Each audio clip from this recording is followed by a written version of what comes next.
Okay, episode 23. You guys miss all the dumb stuff before we start. Something like that. You do.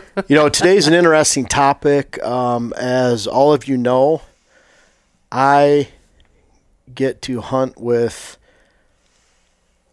Jen will be my wife in September, fiance right now, right here. And I really enjoy that. I think it's a good thing for several reasons. What about you? Do you think it's a good thing that you get to hunt with me? Well, we don't do a lot of hunting together, but there is quite a few times, like when I say together in the same tree or in the same redneck, we like to do that as a family here and there through the season. But it truly is fun. Especially when we're sitting in different stands. We can text back and forth and hey, this is what I'm seeing and this is what I'm not. Yeah. Opening day in Wisconsin this year. Oh, yeah. Whew, it was every 5 minutes, oh, there's another one. Oh, there's another one. You saw a lot. You saw a lot in Wisconsin. That was fun. And it got to a point too where I had a really nice 10-point come in. Oh man, I was begging for that thing to come. And I'm sending you pictures. I'm taking video of it, and I'm like, oh, I just hope it goes over your way. And it went over your way, your direction, but then it came back. Right. So and then when it came back, I'm like, dang it's going the wrong way. It sensed me. All those other deer were around you. Well, I mean, what you saw, how many bucks? I don't even remember. Different bucks. Yeah, all unfortunately young ones, but. Yeah, but still, that big one, I think he just sensed death, and he didn't want to come over, which I don't blame him. Or with me, he just knew, he's not going to shoot me. Right, but with her, I'm a goner. He was a cool-looking 10-point, too. He was. His main beams almost touched. Yeah. Yeah, so really cool. And swept up. Yeah, it was neat. But it's fun to do that together. Just something that you can have in common with your spouse. It brings it closer as a couple. Mm-hmm. What do you like? Well, I'll back up for a second too. You know what's crazy? I was meeting with the Huntwise crew on my Michigan trip. Yeah. Met with Nate, Andy, and the boys, and had a good conversation with them. And it was interesting. We were sharing, and we were talking about getting your spouses, wives. I hate saying wives all the time because it sounds sexist, but the real truth of the matter is on this channel, the active users, about 7% women. Does that surprise you, that number? Not at all. Well, what was interesting is I want to say the Drury brothers on Instagram had a poll, and what are the number of women hunters out there? And they had a number 40% of all hunters are women. I thought that was extremely and excessively high. Sure. And I'll tell you why, because I see these numbers, but these are just my numbers. They're Huntwise's numbers. And there are a lot of other hunting industry companies that their product, and I'd be curious to know First Light, for example, what they market to, what their percentage and segment of women purchasers are of First Light clothing. And even though they have, gear dedicated to women hunters, it's a very small segment if you look at clothing. It is. Where it's women or gender specific for clothing. It's a very small percentage that's even for sale. Well, and that's the hunting industry, I think, in general. You have a male section and then female perspective of it. You go to that section and you're like, I think I'm going to go back to the men's. Take a look and see what's there. And I think that, goes back to the, that very small percentage of women out there hunt. Yeah. I think I was just trying to remember my client that I had in Michigan, just really quick. Wanted to give a healthy shout out to Colton.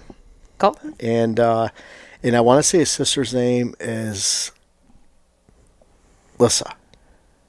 I think it's Lissa. You better be right. It's Lissa. If he's not right. And part of the problem is Colton came to me and he said, hey, can you give me a shout out? I was leaving his dad, a client visit, and I said, well, that's really nice. You could tell he was a little nervous to ask. He had something to ask, and that's what he asked. I believe he's 10, and he shot 2 deer last year. I want to say he shot his first buck, too. I got to sign the plaque on the back of the European mount, so it was pretty cool. I was excited for him. But then he said, my sister really wants a shout out, too, but she's too shy to ask. So, cute. Anyways, I'm sorry if I got names incorrect, but it was a pure joy meeting kids and future boy and girl and young men and women hunters. Especially young kids that just enjoy the outdoors so much. Which says a lot about mom and hunting. dad. And I got to meet them sure. too. And it was pretty cool. So, yeah. But anyways, I wanted to give you guys a shout out and tell you it was awesome to meet you and get to know your family a little bit. Yeah, it's fun to hear about your clients from the house anyways. All kinds of different stories, huh? Yeah, and I would say a majority of them, a very high majority of them are, they're fun. All your days are fun. There are a lot of really, really good people. And you know what's interesting? I've had, I want to say, out of close to 1,600 parcels and clients around the country, I've had roughly 4 that are women that were into it that much that they actually were the ones that hired me. And I went out there, and at least 2 of those, their husbands rarely, if ever, hunted. Yeah, and that's not very common. So that's not very common at all. So when I say men, sometimes I slip up and I'll say you guys or something. I almost feel bad because there are really hardcore women hunters out there. Someone we'd love to have as a guest. I just haven't asked her, and it'd be great to see if she could bless us with her presence along with her husband. But it'd be great to have them both here, and it's Melissa Bachman. She is hardcore. Meaning she goes to a lot of their own stuff that they do in habitat, and then also other land. She's been on public land, but she's a fellow Minnesota husband, her fellow Minnesota hunter, her and her husband. So it'd be cool to get her on because I've seen some of the comments that she's gotten in the past. Social media just, I think people assume because you're a woman sometimes that this stuff's being gifted to you, that you don't work hard, you just show up and pull the trigger. You don't know what you're talking about. Yeah. Yeah. And boy, it was back in the day, and I don't even remember who it was. I wouldn't even say the name if I did. I honestly don't remember. But the person was trying to pull back and shoot a... Do you remember this? This is going back a ways. So I used to watch a lot of videos, especially the early Drury Brothers stuff. And then just for pure entertainment. And just there's something about even though it's a hunting video, watching that buck come through the woods and hearing that step of a mature buck, knowing it's coming. But I watched Real Tree Monster Bucks. Love watching Michael Weidel and stuff back in the day. Hunter Specialty had a lot of videos out, and those were, we're hunting at XYZ Outfitter. Here's XYZ Guide, and this is our hunt. And that was okay. I still liked the sights and sounds. I really did. And we used to watch those with the kids a lot when they were growing up, the youngsters. And so also the Kiskies. I'm going to forget some going back, but I really enjoyed some of those earlier ones. And so that was always enjoyable. But on this one in particular, the woman was trying to pull her bow back to make the shot, and the cameraman actually reached up and helped her pull her bow back. And that almost like, probably too much poundage in that case. Something was going on. But you almost like, oh, man, it was a little cringeworthy just because I want women to be portrayed as hardcore hunters. I want them to be hardcore hunters. And when we have numbers like 7% here, and that's reflected throughout the hunting industry. So when the Drury Brothers had that poll and the correct answer was 40% of all hunters or 30-some% of all hunters, whatever it was, our women, it was almost like, and so what I found was, in talking to HuntWise, that the number of women who buy tags might be that 35-40% on an annual basis, but the women who are participating and actually really hardcore and into it that might show up on some of these analytics, social media, and for some of these other companies that target hunters in general, is very, very low. And that sucks. It really does. I like hunting with you just because your spouse, your fiance, girlfriend, whatever, is supposed to be your best friend. And so I never understood myself why you wouldn't want to hunt with your best friend. It doesn't make any sense to me. And so I'm from a different ilk. You know, I didn't grow up in deer camps in Michigan. I didn't grow up with an influence of older hunters, mentors. No one in my family hunted. So my brother and I had to do it on our own. And to have a woman hunt alongside was and is a very good thing. It's fun. Yeah. You know, just like hunting on opening day, like you said, that was fun because I want that big buck that I'm passing up to go over to Jen, and I'm hoping she shoots. And so, and then even like the story we'll talk about in a little bit with Jackson and shooting a buck there, that was incredible. Right. And so now I'm gonna put you on the spot. Okay. Because I know there's nothing at all that could be wrong with hunting with me. Right? I mean, hear the crickets. So no, what do you not potentially like about hunting with me, boyfriend? Hopefully you don't have any boyfriends. You know, I'm glad you interjected that one in there. Significant other. You know, I think there really isn't anything I don't like about hunting with you. I think we'll have a little bit of a roast Jeff sesh here. But because of, you know, your nature of just wanting to do everything right. You want the people around you that are hunting to do it right. You want them to not to make any mistakes. You want them to, you know, do the same things you do because they work, you know? So, sometimes it can be a little stressful because we that hunt with you don't want to screw it up. You know, Mike, Dante, you know, we want to do it right because we want you to be proud of us when we're... You're saying Mike has PTSD? Yeah, probably. That poor guy, I tell you what. Yeah. But, so if there's something you don't like, but I can't really say you don't like it. You know, you want everybody to be better. I can understand that. I can understand that being stressful. I demand a lot from myself, not to the point where I don't make it fun for myself. I love to go hunting. How many times do you hear me complain about, got to go hunting? You know, I can't wait. Yes. I talk to Jen, like, I'm thinking about going to this stand or this stand. What do you think? And she'll tell me, I'm like, I was thinking about going to the other one, but I just wanted to hear. But either way, yeah, we like talking about it. We have fun. Strategize with it. Every sit. At night and then in the morning, you know, when we're checking wins for again. 3.5 months. Right. Right. And in the 2 or 3 weeks building up to it, it's even more kind of like, man, I wish it was. And then we're watching Huntcast with Huntwise, and we're watching that and kind of like, man, next Wednesday is supposed to be a good day. If we were hunting, where would you sit? Right. And then we get to Wednesday, and we'd sit, and then sure enough, we get a trail cam photo, and that monster's going right by during daylight, and it's still 7 days before the season opens. Right. Or something like that. Yeah. But So, I mean, so those things are fun, but, you know, it can be, and it never makes it not fun, you know, so let's make that clear. It never makes it not fun, but we just want to make sure that we're doing it right. So, I would say for other, you know, spouses, you know, or people that have girlfriends or, you know, boyfriends, I would say primarily it's the guy that's going out and hunting. He wants to get away, you know, at least that's kind of that's what we as females hear. You know, like, we want to get away. It's our time to go with our buddies and, you know, maybe time away from the kids. They work a lot, you know, et cetera. It's their Zen time in the tree, if you will. Right. And I can appreciate that. Yeah. You know, I can appreciate that. You know, I can appreciate getting away like that.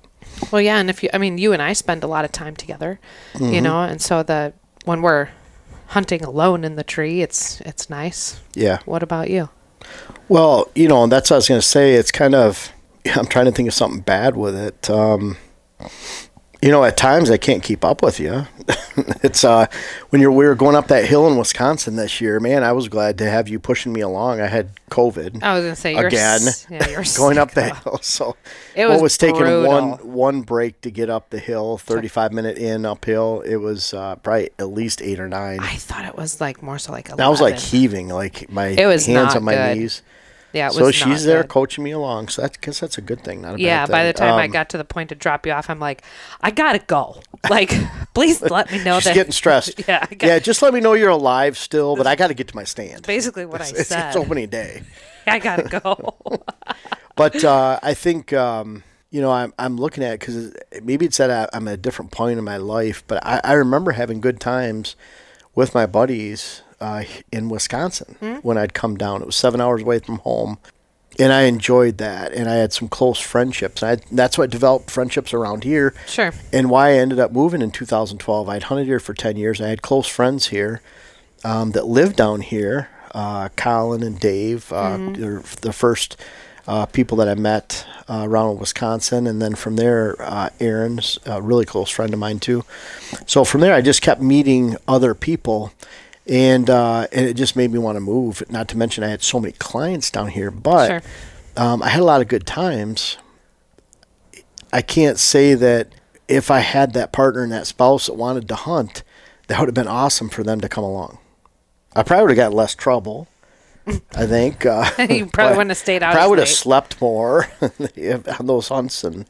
But I can say, honestly, I never missed a morning sit. No matter how late we were out, how much fun we were having the night before, I always made it out the next morning. And I had friends that didn't, to the point where I was waking them up at the hotel room for opening day of gun, and they just didn't make it. You know, I call them with a buck on the ground at 10:30, and they're just rolling out of the hotel. So, but anyways, so one of the things I can interject with that is it seems like, and I don't want to say it's a southern thing, but it seems like even over in Wisconsin, I saw a lot of women deer camps. Have you known about those? Right? No. Saw women deer camps. We didn't have things like that in Michigan, at least around where I was at that I knew of. I can think of one in the UP where ladies would go out to deer camp. These are hardcore women hunters that were around where I used to live in Wisconsin. That was unusual. And so the camps that I knew of in the UP and Michigan and northern areas, some of them, now not all of them by any means, but some of them were pretty R or X rated. And a couple down the road from where I used to live, they were not women friendly, let alone kid friendly. And I think that's a bad thing. It seems like when you get to other areas, other than those traditional northern deer camps, you get to other areas and it's more family. And kids are involved more. I'd love to see that. I do not have the statistics. I would love to see when it gets down to the south. Sure. Really, women in hunting and family hunting, how prevalent that is down there compared to the northern deer camp. But the northern deer camps, they weren't kid friendly, let alone women friendly in some cases too. So, and that's a bad thing because it's terrible for hunter recruitment. Imagine a kid that is just getting into hunting when they're 16 because they're finally allowed to go to deer camp, or 17. Well, if they haven't gotten into hunting by then, they're probably not going to stay or stick as a hunter, except more in a small percentage, rare circumstance. But I think, and I've known of people even currently today where they go out to a deer camp in XYZ state, and you might even know people I'm talking about, but it's not wife or girlfriend friendly. And I'm not saying they're even doing anything wrong. It's just that this is the guy time. We're getting out and it's guy hunting, and this is what we do.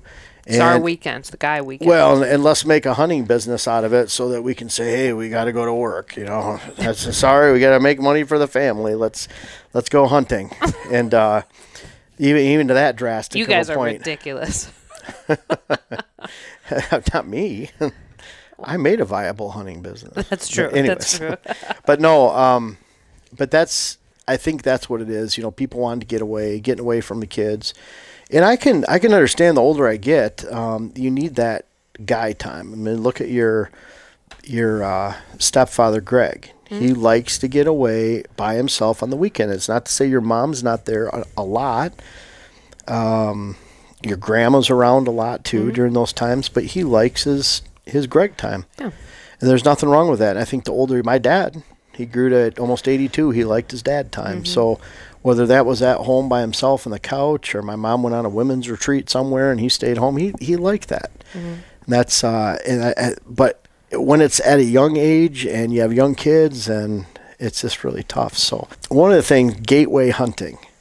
Now, what was your first hunting? I mean, I know you went deer hunting. We've talked about that when you're 12. You know, but we were shooting birds with BB guns. That's what we were doing. And eating them, of course. Well, yeah. I mean, well, anyways, I don't know about that, but yeah, we were shooting. Did you ever shoot squirrels? We did. Well, we tried. Because I like squirrel crock-pot. We tried. Yeah. Squirrel crock-pot stew. Yeah, Made that for my 10th grade or 11th grade chemistry teacher in home ec in high school. You were in home ec. Oh, yeah. I learned how to sew a scarf one time. He didn't. Oh, I did. Did you actually? I don't know. But I learned how to budget on $7 and buy a meal. We were able to make guacamole and chips and have squirrel stew. Wow. On that budget. It's for $7? Something like that. I don't think we could do that anymore for $7. This is like 1986, 87. I don't know. Okay. It's inflation. Anyways, but bird hunting, we were shooting birds with BB guns or pellet guns, and man, I'm trying to remember how old I was back then, or how Jen, use your words. How old I was then, and I just don't remember. Maybe we do recommend for kids out there listening, you should eat what you shoot. Yeah, for sure. Yeah, definitely. Because, well, anything you shot, you took to your mom. And they made squirrel stew. Yeah, everything. Rabbit stew, whatever. But bird hunting. That's what we did. Yeah. Well, I mean, that's kind of what we thought. And that's kind of what, you talk about gateway hunting. One of the best ways to get new hunters into the sport, especially when it comes to women, is bird hunting, turkey hunting, pheasant hunting, grouse hunting. I'd say turkey hunting is right up there because it's warm. You can sit. You really don't have to go hardcore if you don't want. You call, they come to you. When a tom really lets loose, it's and gobbles. It's makes you shake. And when they come in close and you almost have a shot, it's pretty darn cool. And they're ugly. Yeah. So shooting turkey in the face, I mean, a lot of people don't have a problem with that. A lot of new hunters, women hunters. So. As opposed to cute and cuddly rabbit, squirrel, doe, buck, deer. Pretty eyes, and whatever else. And so getting someone into hunting and just introducing them and getting into something like bird hunting, I think gets them past that kind of like, oh, this is cuddly. I don't know if I want to pull the trigger. Man, when it comes to bird hunting, I think when people pull the trigger and they feel that passion, they actually eat what they kill, and they enjoy that, they want to stick. So yeah, keep going and then try different things. Explore the hunting world. Yes. And I think that's one, when you're trying to get your spouse into hunting, really try turkey hunting, bird hunting, go to pheasant preserve. Yeah, pheasant hunting. A lot of women are very good shots. I think there's not that stress that men have of got to hit the target in the center, got to win the shooting contest, or women just pull up and shoot. Yeah, definitely. We put less stress on it, I think. And maybe that's just their upbringing, whatever. But and I find that women like to shoot guns. Yeah.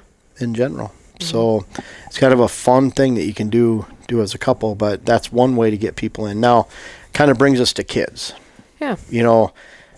How do you think we've done well with hunting and kids? Because I think, we've talked about some ways to get kids involved and making sure it's kid-friendly and we can introduce them to the sport of hunting. But snacks? I hate the sport of hunting, by the way. It's a passion. It's a lifestyle. Yeah.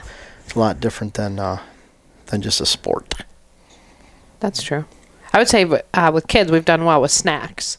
Yeah, snacks. Time snacks. Yeah, it's, and... Drink. Yeah, with, specifically with Jackson. He was out there when he was 3 weeks old, shot a turkey with me. You were there too.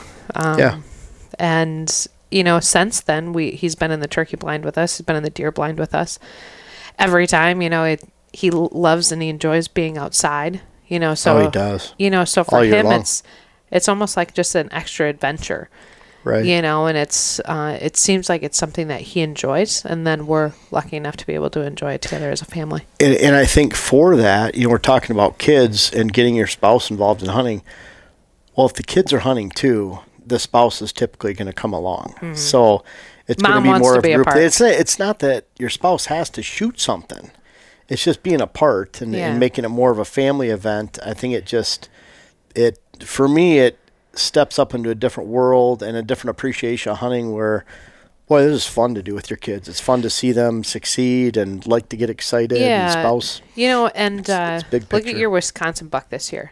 We had you, myself, Jackson, Autumn, Joey, Dante, It was like the whole family was there Yep. for the recovery of this deer. And it was a fun family time because we all got to do that together, and we all enjoyed being there. Yeah, that was fun. Yeah. And I think, with kids too, it's, I had my older kids, Jake, Autumn, Sam, they're 18, 21, 23. They were each in the blind before they were 2. I have an old picture somewhere. It's not here, but I have an old picture somewhere of Autumn and I going hunting, and it would have been in November of 2002, and she was not yet 2 years old. She turned 2 in December, so she was a little under 2 years old. She didn't have matching gloves on, and the UPS driver that was delivering probably something from Cabela's was snapping a photo of us out in front of our shed, kind of the same spot that my brother Kevin and I are in front of, that same shed right there. Sure. But each one of them were in the blind before they were 2, sometimes together. And to this day, Sam loves to hunt. He sat with his girlfriend last year and girlfriend's sisters. And also Jake sat with us in the blind this year. He sat with us a lot. Yeah, he was there when Jackson shot his buck, so it was pretty cool because Jake was with me. Quarter-mile away, Jen shoots, and then we were running over there to see what she shot. And that was a lot of fun. I think snacks, what I don't like is, you see that trend, it's so easy just to throw an iPad or a phone at the kids and just let them play video games. For me, I'm just hoping I never fall into that, because my older kids didn't have that. They had birds to watch. They had Z's to catch. They had snacks, stuff to drink. A book would be a great choice. So I'd rather see, I don't, and I know you're the same. No, as soon as you said iPad, I'm like, I don't think an iPad would ever be with us, in the... No, and I'm not saying if that's what you do. I mean, we're not saying that's better than having the kids not come at all. But the point is that I just want them to enjoy being out there with all that stuff. Be mindful. Be mindful of who you're with, what you're doing. So I went through that with 3 kids already. Yeah. And so now we have Lily. She should be coming in less than 4 weeks now. Yeah. And Jackson is upstairs sleeping. He was really cranky on the way home. So, but he was out shed hunting with us. We walked around in the woods. He used little rubber boots on, and he gets a shed in his hand, and he's like, "Don't take this from me." But I hope you can see, like even with Jackson when he was born, 3 weeks later, Jen shooting a tom, and the whole point was it's a family thing. Yeah, we had a great time. Yeah, we sure did. And so, those are really important times, and I think when you include the kids, you include the entire family. And well, it's something that brings everybody a little bit closer together. Oh, it sure does. And those memories, they last, of course, forever. It's always something you can look back on. Right. Yeah, it's fun. We and I think that's what this is, about. I think almost sometimes you have to make a choice out there.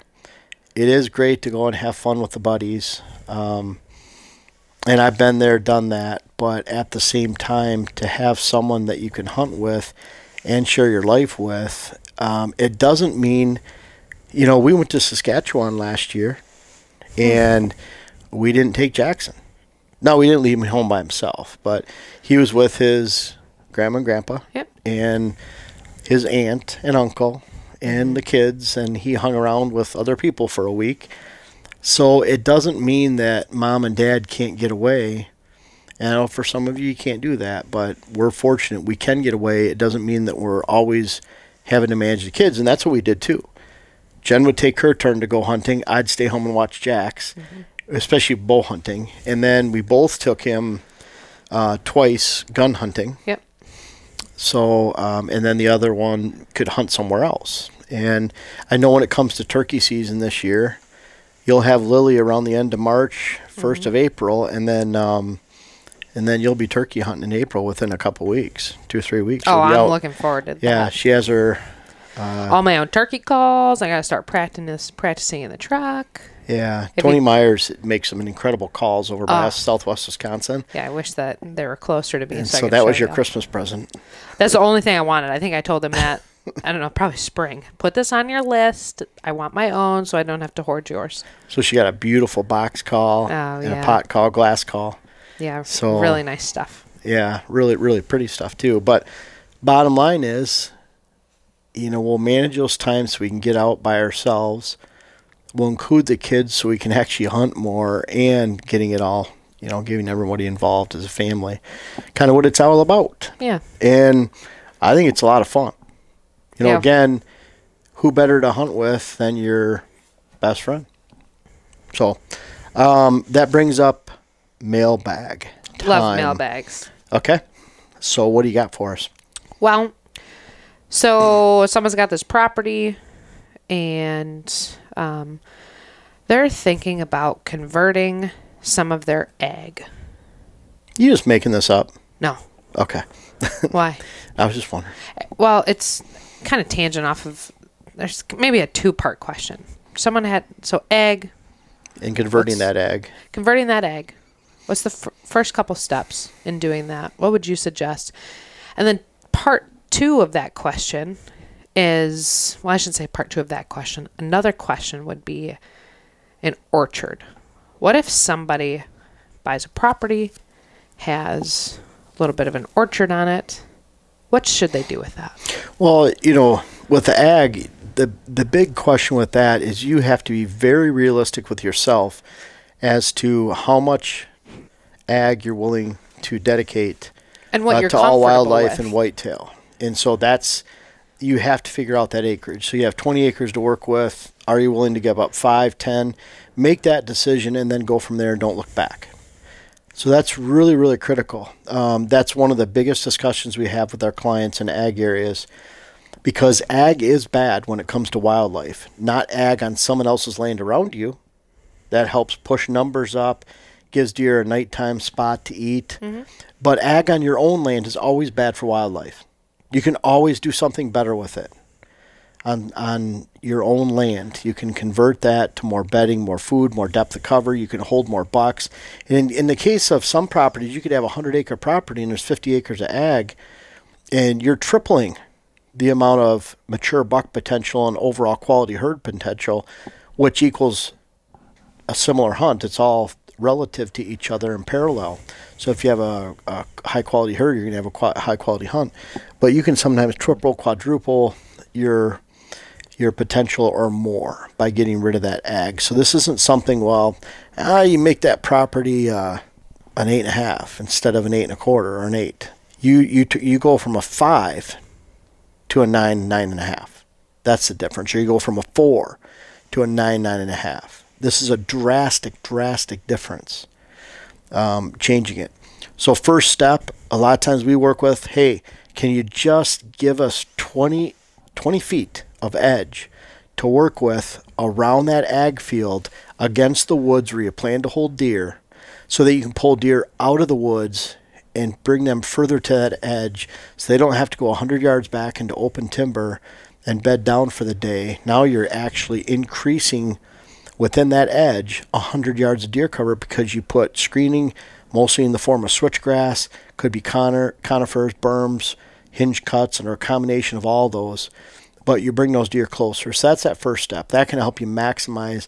Imagine if you have ag surrounding an open hardwood 40 that you can stand and watch and look right through.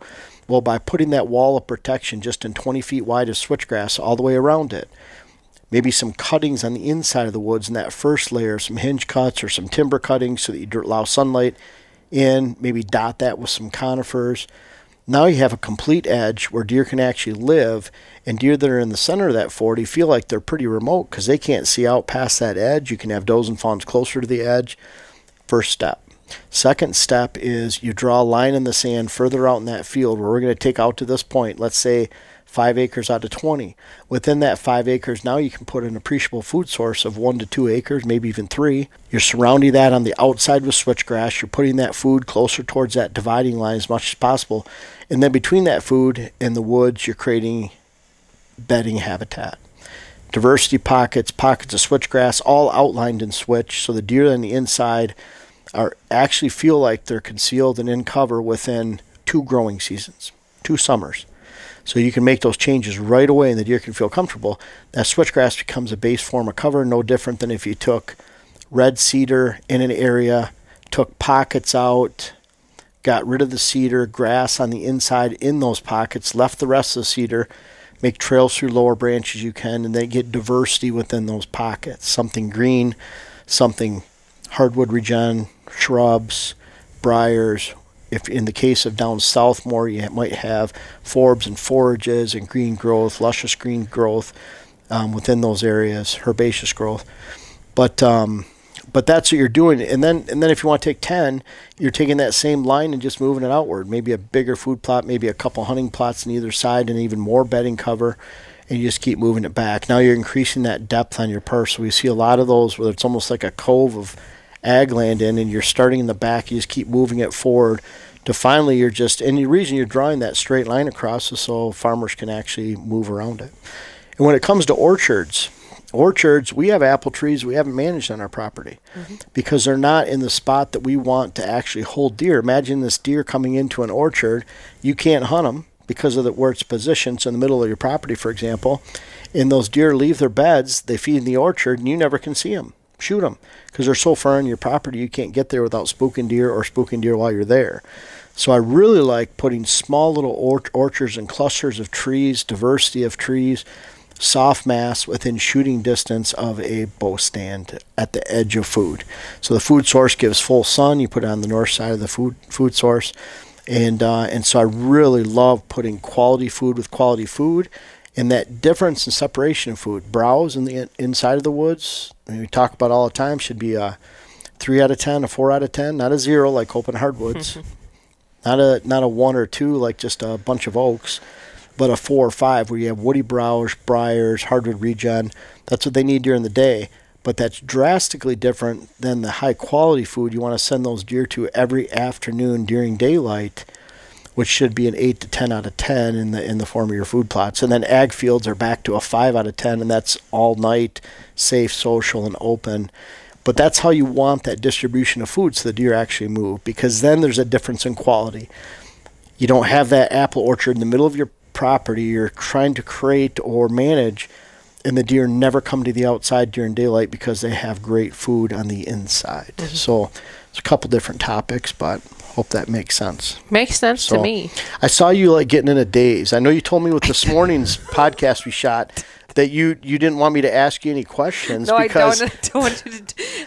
When you were talking about extending, I can't believe you are bringing this up. When you talked about, if you want to extend it more, and then you went in talking.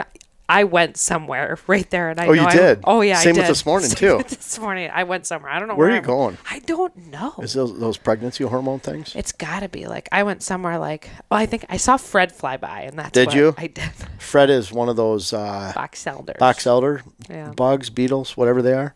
Yeah. We have a few of them. So Fred was on my shoulder this morning, around my zipper, and he normally hangs out on my hat. I got distracted. And then we had Ben the Beetle. Ben the Beetle. I think you killed Ben the Beetle. Yeah, he hit that door hard. Really hard. Flicked him. Okay, Jen's got jokes. Ooh, so I got this. Was that what you were thinking of? I don't think so. Your mind was just blank, wasn't it? I don't know if it was blank, but it was somewhere else. Okay.